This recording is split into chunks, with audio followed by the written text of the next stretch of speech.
कीमत, the value of time. एक छोटे से गांव में रवि नाम का एक आलसी युवक रहता था। उसका सबसे बड़ा शौक था हर काम को टालना। कल कर लेंगे, ये उसका तकिया कलाम था। उसके दोस्त उसे समझाते कि समय बहुत कीमती है, पर रवि उनकी बातों को अनसुना कर देता था। वह अक्सर अपना दिन बेकार के कामों में बर्बाद कर देता था, जैसे गपशप करना, सोना या बस यूं ही बैठकर समय गंवाना। एक दिन गांव में एक ज्ञानी साधु आए। उन्होंने गांव वालों को बताया कि वह एक जादुई घड़ी देंगे जो किसी भी इंसान की सबसे बड़ी इच्छा को पूरा कर सकती है। गांव में खुशी की लहर दौड़ गई और सब साधु से मिलने पहुंचे।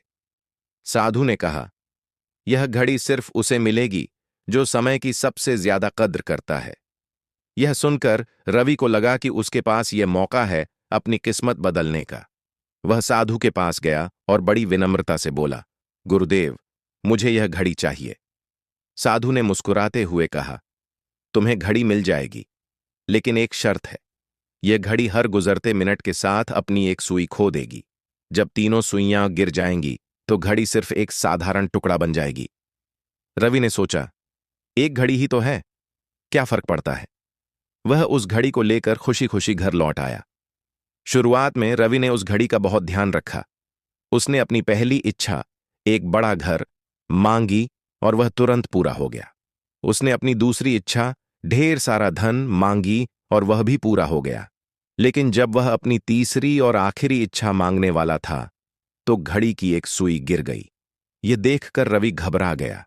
उसे एहसास हुआ कि समय कितनी तेजी से बीत रहा है। उसने अब हर मिनट का सदुपयोग करना शुरू कर दिया। वह सुबह जल्दी उठता, अपने काम समय पर करता और लोगों की मदद करता। वह एक मेहनती इंसान बन गया। लेकिन धीरे धीरे घड़ी की दूसरी सुई भी गिर गई। अब रवि को असली डर लगा। उसे समझ आया कि उसके पास सिर्फ आखिरी मौका है।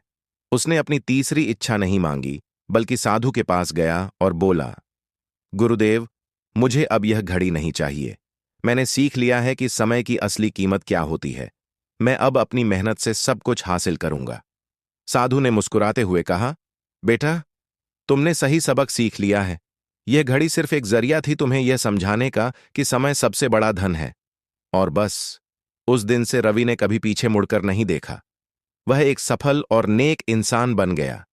उसने अपनी मेहनत से सब कुछ हासिल किया, क्योंकि उसने यह समझ लिया था कि जो इंसान समय की कद्र करता है, समय उसकी कद्र करता है। सीख, समय ही जीवन है। इसे बर्बाद करने का मतलब है जीवन को बर्बाद करना। हर पल का सही इस्तेमाल करो, क्योंकि बीता हुआ समय कभी वापस नहीं आता।